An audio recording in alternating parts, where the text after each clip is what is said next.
Hey guys, today I am coming to you with the chord tutorial for G7. Now, truth be told, this should have been probably the fourth or fifth chord that I put out in my chord tutorial series, but for some reason I just didn't do it, and it is high time that I do because G7 is a very important chord.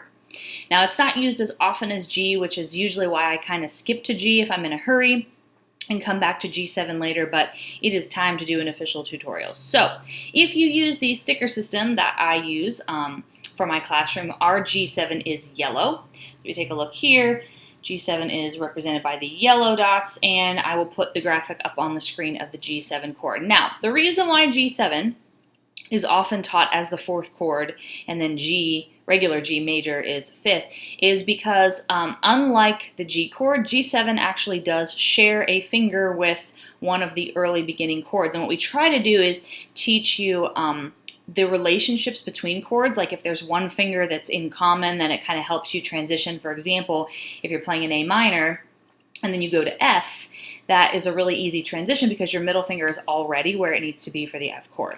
So the way that I usually do G7 is that I'm going to have you start out in an F chord. Now on ours we use green for F, but we're going to start out on an F chord. I'll put the graphic up there for you just to remind you. So if you're on the F chord, go ahead and strum your F chord. Yay,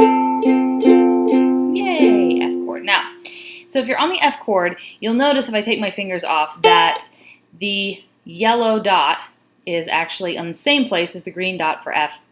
And the stickers are really just a guide. It's just a system that I use. So if the yellow sticker is all the way at the top of the fret, that does not mean that your finger has to be all the way up there. It just means that your finger has to be somewhere in the first fret, usually right smack in the middle.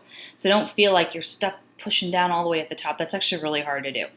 But let's just say you're in an F chord. Now what you do to get to G7 is you keep your first finger down on that first fret. Okay.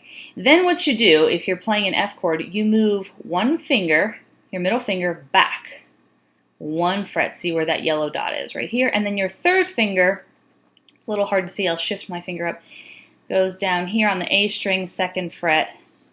And then you have the G7, which sounds like this. 7 chords always sort of sound unfinished. To me, a 7 chord, it needs to resolve to something. So usually you don't end a song on a 7th chord. Usually a 7 chord is something that's in transition in the song, but it does sound a little strange, like that's weird, like it should go somewhere, and that's just sort of the nature of 7 chords. So I'll try that again. All right, so if you're transitioning from an F chord and you want to go to G7, you keep your first finger down, you move your middle finger back, you take your third finger and you push it down on the second fret, and then if you strum it, this is what it should sound like.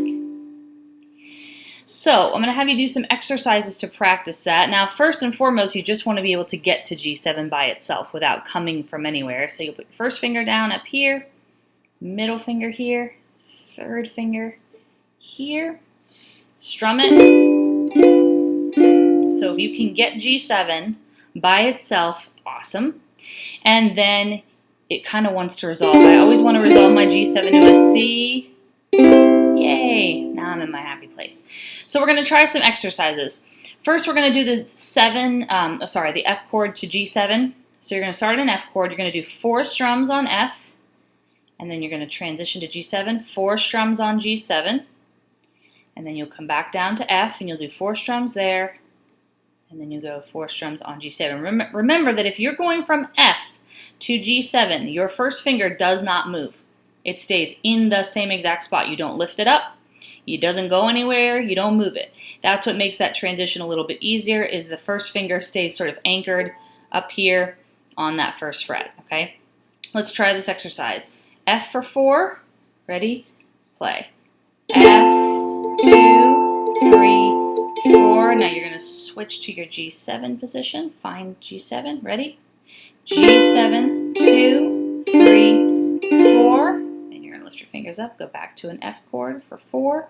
F, 2, 3, 4. Then you're going to go up to G7. Here we go. G7, 2, 3, 4. Good. So that's the first exercise I usually practice is F to G7. And then the next one maybe try A minor to G7. Now that's going to be a little more tricky because your first finger is not down for A minor. A minor is all by itself. And so you're going to have to get all 3 fingers in the right spot, but that's teaching muscle memory, which we want. So we'll try that. A minor to G7. Ready? A minor. 1, 2. Here we go. A minor, 2, 3, 4. Now get your fingers in G7 position 4 times. 1, 2, 3, 4. Now come back to A minor, orange dot. Here we go. A minor, 2, 3, 4. Then you're going to switch to your G7 position. Here we go. G7, 2, 3, 4. And then what we're going to do last is we're going to do our C and our G7. But this time we're going to start on G7. All right, so we're going to start on G7, going to C, 4 strums on each, and we'll do that 2 times. We're going to start on G7. Here we go. Ready? 1, 2, 3, G7. 1, 2, 3, 4. Down to C.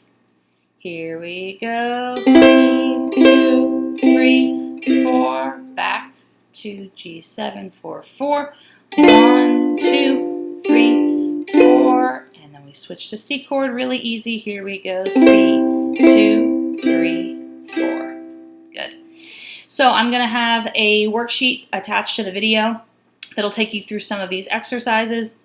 And what you want to be able to do is play the chords without having to pause or stop in between them like we just did. When you're comfortable with that, then you can go ahead and play some songs using G7. One of my favorites to play is the song Lava by Pixar. The Lava song is really fun and uses G7. It's a great way to practice. So I'll go ahead and link a play along to Lava as well underneath in the comments section. So keep it up, keep trying. If you have any questions, of course, you can always contact me. But G7 is a very important one that you need to know. So learn it, love it, enjoy it, and keep on playing.